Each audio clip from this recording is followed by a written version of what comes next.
Do you consider yourself an excellent communicator, but you feel a little awkward about telling stories? You can feel people losing interest as you tell a story, and you don't get the reaction that you want from people most of the time. Well, today's guest is workplace storytelling expert, Sarah Elkins, and we talk about how to compile a bank of great stories to tell. We also talk about what to do from a performative standpoint to keep people engaged and a mindset shift that completely takes the pressure off and allows you to actually enjoy telling stories.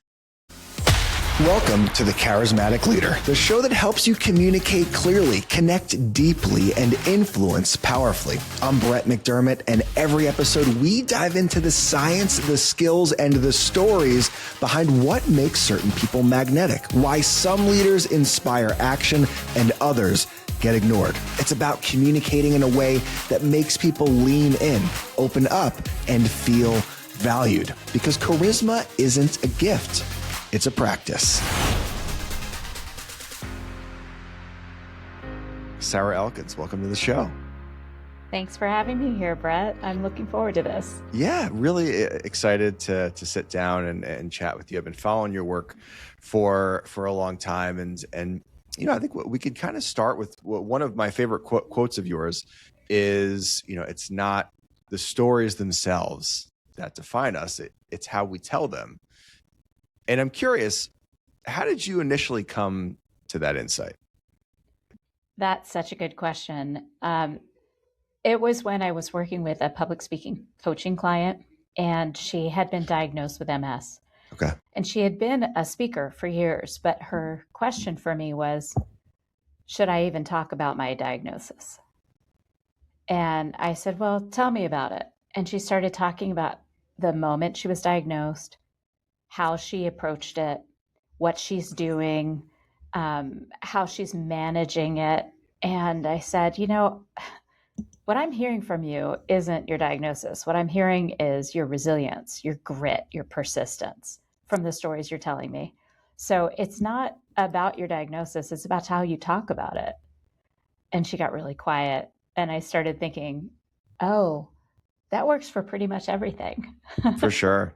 And that's really powerful. And I completely agree. I think that, you know, we've all got a story to tell or multiple stories to tell. And I think sometimes we, you know, don't give ourselves enough credit. Like, oh, I haven't lived a very interesting life, or nothing really interesting happened to me in the past month, which is so untrue. So I guess my next question is, you know, as leaders, or even just as people that are looking to impact each other and be interesting in conversations, where do we find these stories that are worth telling? I love that question for a couple of reasons. One is that it was after working with an executive in Washington, D.C. on how to share the right stories to demonstrate his talents and his character. And I asked him at the end of our time together, what's one thing that has really changed in the way you present yourself or the way you live your life? And he said, I'm going to tell you a story. And of course, I was like, yes, my work here is done. But what he said was he was taking his 15-year-old daughter to her soccer practice, and they're in the car, and he is in his head about all the work he has to do. He's entrepreneurial, he's in finance, busy guy. And he's in his head, and she's grumpy, like, you know, just frustrated. She's 15. Who knows what she's frustrated with at the time. But he suddenly realized that she's going to outgrow him soon. She's going to be driving herself to soccer practice. And this was a precious moment in time. And he remembered a couple of things I said. One was, when they reach this age, they have to eat every 45 minutes, especially if they're an athlete. Because I have two boys. I'll be looking forward to that. I also have two boys. They're only 1 and 3. So I will say they don't eat time. I've got some time, but before the 45-minute stop clock starts. Got it. Yeah, it's really more of a teenage. 11 years old is about the time that seems to start. Got it. Anyway, I said, just make sure you have snacks all the time. And the moment you see that blood sugar drop, which is very noticeable when they're teenagers, ask them to eat something. And if they say no, you just tell them to eat something. So with my kid, it was, here, Jacob, have this granola bar. I'm not hungry. Some weird kid just took over my kid's body. But I'd be like, no, you're going to eat this right now. Just take 2 bites. That's all I'm asking. And literally seconds later, it's like the light switch goes on and he's back to my normal kid that I'm used to. So my client remembered that in the car, and he had snacks in the car for her. Hands her granola bar or Kind bar, whatever it is. And he says, here, honey, eat this. I don't want to. He's like, trust me, eat this before you get to soccer practice because you'll bonk.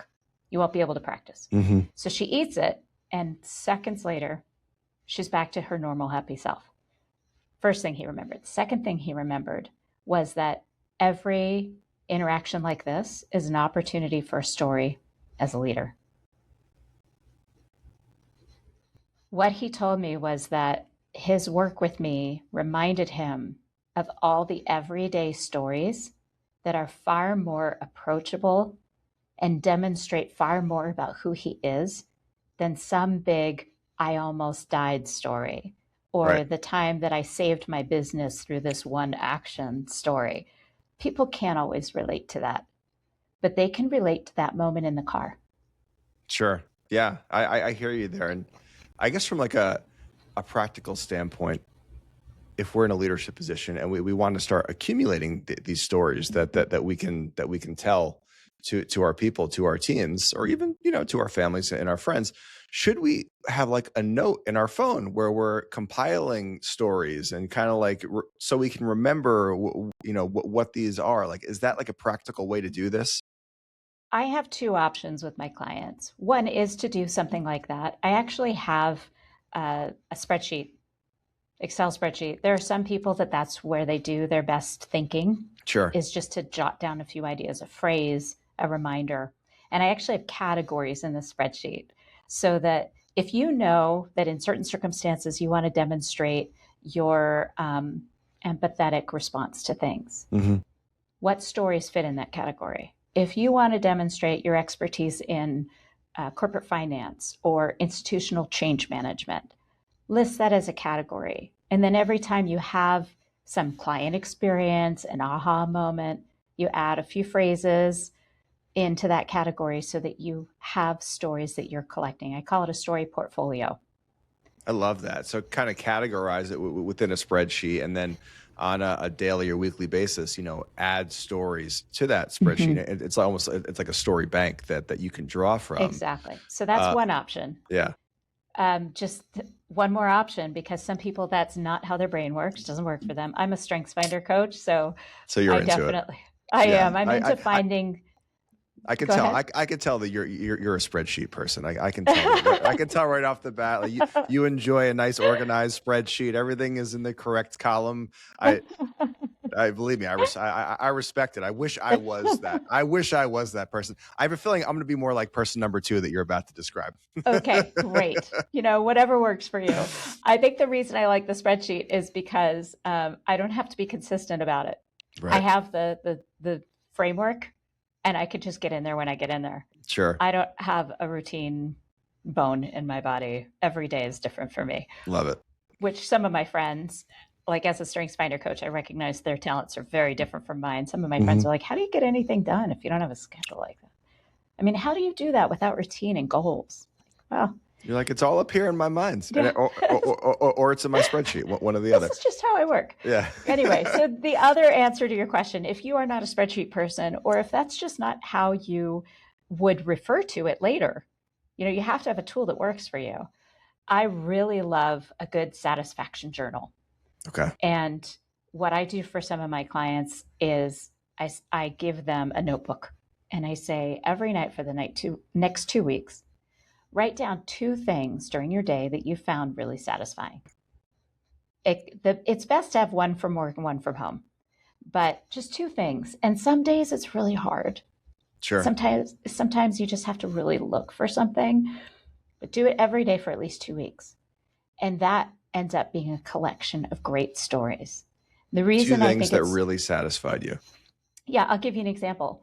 I just told this story during a webinar on the filters we wear, how we create bias in our lives based on our strengths and our filters, and or how we demonstrate bias. Anyway, I said I was struggling. It was like 8 o'clock at night. My husband and I were empty nested, so we don't have dinner at the same time every night anymore because we don't have to. But still, one of us has to make dinner, and Right. we're always, hungry by about 7:30. I walk downstairs and I'm like, I have no idea what to make. I didn't take anything out of the freezer. I get into the fridge and I start taking out all these leftovers. And I made a hash out of leftover potatoes, leftover veggies, leftover meat, and then fried a couple of eggs, put them on top of the hash for dinner. That sounds delicious. It was delicious. That sounds like a win. That's really good. He said, we should do this again sometime. And I laughed. I'm like, well, I don't actually know what went in it. So. Right. There's no repeating this process. This Exactly. might have been a one-off. But I found it really satisfying. And when I tell you that story, this isn't necessarily about work, but you just learned a lot about me in a 30-second story. So if I have to tell you I'm adaptable, if I have to tell you I'm full of ideas, I'm a great ideator, if I have to tell you I'm an activator, I'm not doing it right. If I can tell you a story that demonstrates all those things, then you know all that about me without me having to say it. Right. And I just think, for as long as humans have existed, we have communicated via the story. It's just, it is the form of communication that evokes the most emotion, right? You can give someone all the data and the facts, and I think that is important, but only when you combine that data and facts with stories is when you can really get people to make changes in their life and in their activity. So I guess, we've kind of covered, where to find these stories, right? And I think it's a process, right? It's an important process, whether you're the spreadsheet person or you're the daily journal person. I think it's important on a weekly basis to be adding stories to this log and just taking note of the things that happen to me that maybe other people might find interesting or useful. And then when it comes to actually telling the stories, I think there's a lot of leaders out there who might even be really good communicators, right? Like if they're giving directives or they're just engaged in a regular conversation, they might be incredible communicators, great listeners, and really strong communication fundamentals. But telling a story is almost a whole nother world of communication that I think gives people a lot of anxiety. You feel like there's a lot of pressure on you to deliver in that moment, right? And like, what do you say to the communicator, to the leader, who, when they tell stories, they can feel people kind of tuning out as they go through the story? They don't get the reactions that they want from the story most of the time. What do you say to those people, to those leaders? If they're not getting what they want out of their audience, the first thing they need to do is think about their audience.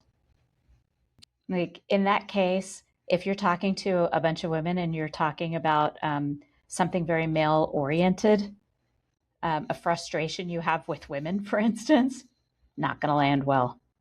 So you have to think about what your audience cares about and what's meaningful to them, what matters to them. When I hear a man talking about an interaction he had with his kid or with his dog, his fur baby, or a hike he took, something that challenged him and he managed to get around it, those are much more accessible stories to me. Mm-hmm. I don't want to hear about your nearly died story or the time you met the celebrity story. That doesn't matter to me. So think about your audience first. The second thing is, you don't have to tell a long story. Right. Most people get stuck into this, well, it has to be epic. Right. Or it has to be a 5-minute story where everyone's gathered around the dinner table and they want more at the end of it. I think you're right. Exactly. Probably it doesn't have to be that long. And most of the time when we're telling a story, we're not necessarily intentional about what we want out of it. We just know that it flopped at the end. Right. But before we started, we didn't say, well, I want this person to feel comfortable around me. Or I want this person to understand my natural talent. Or I want this person to know that I care deeply for the people that I work with. If you think about that first, then the story is already more meaningful. It's already going to land differently. So make sure to set that intention. Absolutely. And then before the story. Exactly. And I mean, you learn a lot about me in a 30-second story. The goal in most cases when I share a story, unless it's to entertain, which, sometimes that's the goal. Mm-hmm. Most of the time when I share a story, it's because I want to unlock the story of the person I'm speaking with. I want to share a story that's going to remind them of something that happened to them, because that's what connects us. So that intention is really important. Yeah, I mean, I've certainly never internally set an intention like that, but before telling a story. But I could see how it would be powerful, and maybe that intention is just to entertain. Maybe your intention for this story is to bring them into this moment so they can enjoy it with you. Right? It's not about me. It's not about, look at me, I'm a great storyteller. Look how funny and charismatic I am. It's about you. I want you to feel the emotion I felt while I was living this moment of my life. Kind of the difference between showing somebody a whole bunch of pictures of your vacation and droning and watching them start to shut down. Right. And then showing them just the 5 best pictures you took and telling a story about each one so that they can live it with you. Right. That's the difference. That's the art of storytelling, is right. You want the people around you to be living that moment with you. I guess from that perspective, while you're telling the story, do you yourself find it important to kind of go to that place in your own minds while you're telling the story and almost see the events in as much detail as possible? Is that something that's important? Absolutely. I mean, so I had the opportunity to do a 5-minute talk on the Disrupt HR stage, which is just really cool global brand about shaking things up in the HR world. And mine was about how using your stories at work can help make your job a little easier and can also inspire others. So I told a 30-second story, and I started with, I walked into my boss's office, his feet were on the desk, his chair tilted back. That's how I started the story. What does that do? It puts you in that room. You can see it.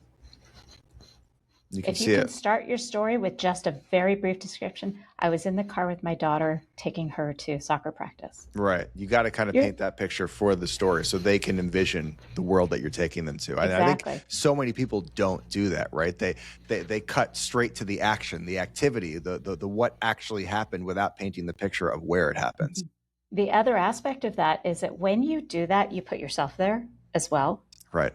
And the coolest thing about it is that when you're there and you're sharing this story, you have this moment of connection with your audience that you can't get any other way. They're in the room with you. They're sitting next to you in the car. Right. Now, once we paint that picture, which is what an incredible, important step. I think if people only took one thing away from that episode, and they started starting their stories like that they would probably find their communication to be 100% more effective. Once you've kind of got them in that moment with you, do you feel it's important to really speak from like an emotional perspective, like explain to the audience what you were feeling in that moment, what other people were feeling, like talk about the story from an emotions perspective? I would love to say yes, because that's what I do. But as I mentioned, I'm a certified strengths coach with Gallup, and some people, that would never feel authentic to them. Okay. That is just not the way that they would do it. And if they did it, not only would it feel like they were sliming themselves, but people can see right through that if you are falsely vulnerable or overly vulnerable.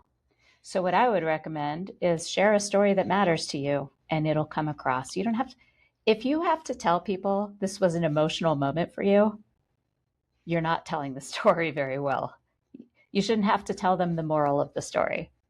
They should be able to infer it based on how you're presenting it. What about the importance of dialogue in a story? Recounting specific dialogue that happens within the story. Do you feel that that's an important part of it? I don't know. I would say more important is to make sure you are paying attention to the other characters in your story and giving them that honor of place.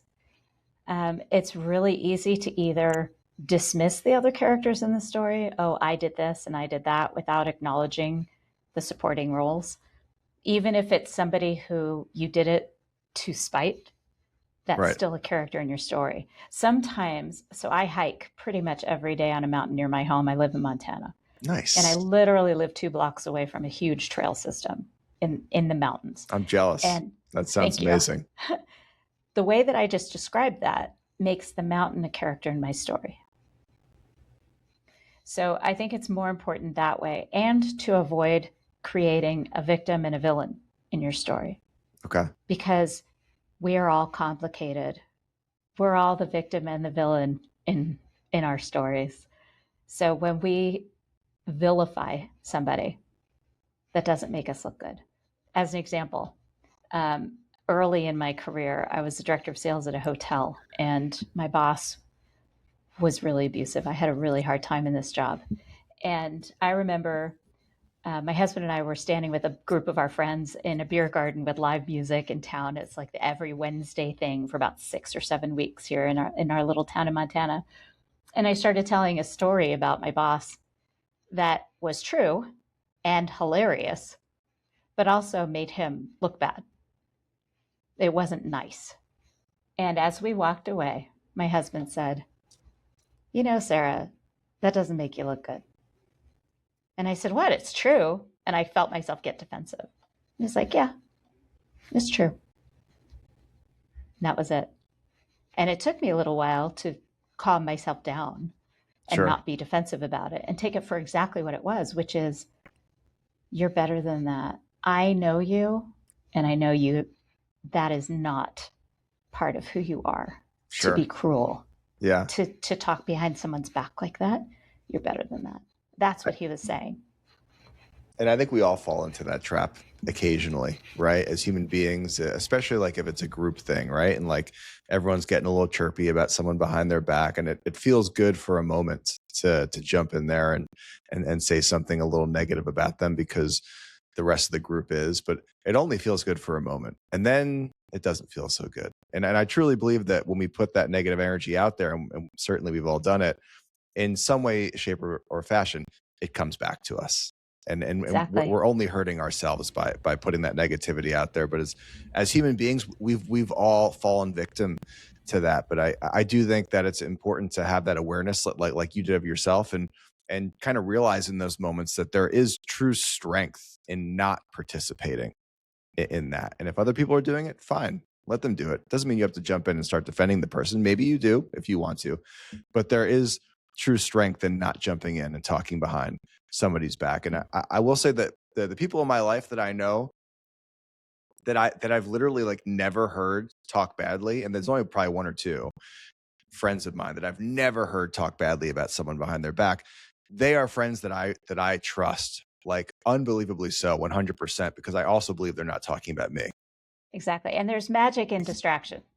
Yeah. If that conversation is going that negative route and you see it, whether it's at work or among friends, and you're like, "Oh my gosh, I had the best hike yesterday with my dog, and we met this Right. really cute puppy that he played with." Like, distraction. And sometimes they'll be like, "Oh, I see what you did there." Let's talk And you about can the puppy. smile and say, I "Yeah, love it. you're right. That's exactly what I did. I just distracted you. So let's go with it. Let's roll with this." Do you ever encourage your clients or people within your workshops that maybe aren't so comfortable with storytelling to find a few stories that they like, maybe 3 or 5, kind of as like their core stories, and to actually regularly rehearse them in private? Is that something that you ever recommend?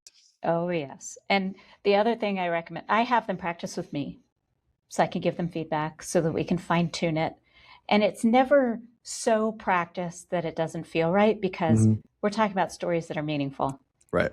And if it's meaningful, you can tell it 100,000 times and it will always be meaningful to you. So we focus on those so that you can practice them and make certain adjustments to make it a little longer, make it a little shorter, make sure certain things that you want to share with the person are the things that are highlighted in the story. Not to get lost, not to lose track of where you were going with your story. So yeah, practice is great. The other thing that is magical for people who are uncomfortable with story is to watch other people tell stories. Yeah. Figure out what you like, what you don't like. Moth Radio Hour, fantastic resource. There's a Montana-based organization called Tell Us Something, and you can listen to their podcasts. You can watch some of their storytellers. They're 10-minute stories, and you can learn so much just by observing how other people tell stories. Try it out. If it doesn't feel authentic, try something else. But try different approaches to it and see what works for you. Yeah, I love that idea of really paying attention to great storytellers, right? And not just from an aspect of I'm going to enjoy their story, but from an aspect of I'm going to kind of dissect, like, why are they so effective at telling stories? And, you know, like, I think when we think of great storytellers, all of us probably have like 3 to 5 people that immediately come to mind that are just like phenomenal at taking you to that moment. And you look forward to their stories. When they're telling the story, you are immersed in visualizing what was happening. For me, I think of my father. He's an amazing storyteller. Like, he can captivate a dinner table. I mean, he can really like get you on the edge of your seat. Or I think of a friend, Marshall of mine, who I actually hung out last night. And I think that can be really helpful to just kind of watch these people and look at them. And, you know, what do they do from a performative aspect? Like, how much eye contact are they making? Like, do they really take me into the dialogue? How do they paint the scene before they go into it? And I think that is like, that's a huge tip. I think that we all know 3 or 5 great storytellers that we can learn from on a regular basis. And that doesn't mean we're going to emulate them. It just means that there are aspects of their storytelling that we either like or don't like, right, and can incorporate into our own. As an example, when I was first starting out as a professional musician, I was 40 when I started singing with a rock band for the first time in my life. That's awesome. It was a real stretch for me. Love it. I just turned 40 last week, so maybe I'll have to. There you go. I'll have to dive in. Yeah, but I would recommend against the go-go boots that I wear. So fair enough. Not Don't really own any of those yet. but yeah, and it felt really, as my friend calls it, stretchy for me. Definitely. But when I think about that, and I think about what I learned as a professional musician, was I have always watched other professional musicians because I'm a musician. I've always been a musician, but this is the first time in a rock band. But one of the things that I noticed, I was at this big event and there was a less experienced vocalist on the stage. And I noticed that about every, 40 seconds, maybe a minute and a half, she would toss her hair. She would like flip her hair from one side to the other of her face onto her shoulder, like a lot. Every time I would turn to look at her, she's flipping her hair again. A little too much. It was probably distracting.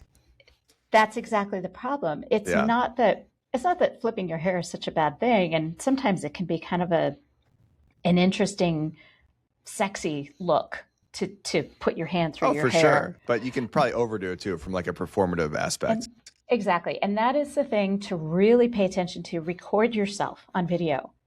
Get on Zoom, stand up, put your computer or your phone up high so you can stand up. Watch yourself telling a story. Because there are some things that can be really distracting, like a lot of time touching your hair or touching your face. A lot of people, they'll grab their chin and scratch their chin, or they'll play with their hair. Even men sometimes you'll catch them. I don't have to worry about that. I don't have to worry about that one. Well, the beard. You got the beard. I do touch the face a little bit too often, I find sometimes. And there are actually studies that show that touching your face too often can signal weakness to a crowd of people. So it's something that you do want to avoid doing too often. But even more important is that it's distracting from your words. It's distracting from the other important aspects of your story. So watch yourself doing it. And some people get weird about their hand movements. So watch how other people do things with their hands, their arms. One thing to pay attention to is a lot of people, for some reason, keep their elbows close to their body, but they move their hands around. And that's kind of awkward looking. It looks That's a stiff. little, yeah, the elbows in, hands around. That doesn't look too good. It looks a little stiff. And Yeah. you'll notice, now that I said that, you'll notice that at the next. Now that you mentioned, I can literally see videos you people watch. doing that. I can see people, and it's not a good look. You gotta let those arms breathe a little bit sometimes. Exactly. And for one of my clients, I just recently said, go watch the Amy Cuddy TED Talk. Yeah. About body language, about how your posture can affect your confidence. For sure. So that's a great one. I know that there are some weird things about that research that came out later, but I think it was just sour grapes because I know that this works. Your posture for sure. Definitely sends messages to your brain about your confidence and your feeling of risk or stress. Oh, without a doubt. I've done the power pose before talks. Great. I gave a best man speech at my best friend's wedding recently. I went in the bathroom. I did a power pose for 2 minutes beforehand, and it changes your entire state. I mean, it absolutely works. There's science behind it. And anyone who's never tried the power pose before a presentation, go in the bathroom, get yourself into a stall and get into a powerful position for a couple of minutes and watch how it affects your performance, because it truly will. Absolutely. I think about Wonder Woman every time. I actually did a very short talk at a conference one time, and I had a Wonder Woman tiara and cape with me. Oh, and I walked up on the stage. The tiara was behind the podium, and I had the cape in my hand. And I said, "Oh, just a second." And I turned my back to the audience. I put on the tiara and flipped out the cape and flipped it around myself and stood up like Wonder Woman. And the whole audience just busted out laughing.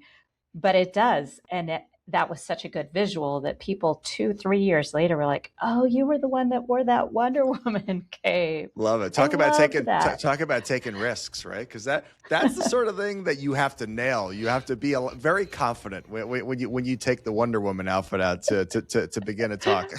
It felt stretchy. I'm not going to lie, Brett. Like, I was really nervous about doing it, but okay. So here's that other thing about your audience and your intention, right?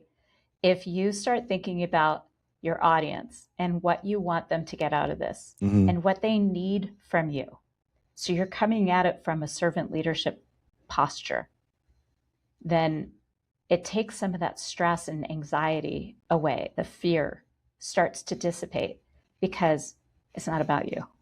Right. I love it. I mean, boy, so many great takeaways today to create that story bank, whether you're a spreadsheet person or you're a journal person. And then, when you tell that story, go there in your own minds and set that intention, before you tell that story and really make it about them. Come from a place of service.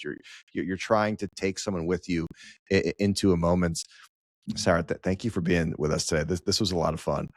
It was my pleasure. Thanks for the invitation, Brett. Of course. Tell me and the audience where everybody can kind of keep up with what you got going on these days. Yeah, well, I'm most active on LinkedIn. Excellent. And my handle on that is the smile is free. Love it. But you can also just look up Sarah Elkins StrengthsFinder and it'll come up. My website, elkinsconsulting.com. And I'm on Instagram, Sarah Lynn Elkins. And I'd really hope that people would watch that Disrupt HR talk for more specific guidance. It's only 5 minutes long. It's on your website, I think I saw, right? It's on my website. You've got it linked there, yeah.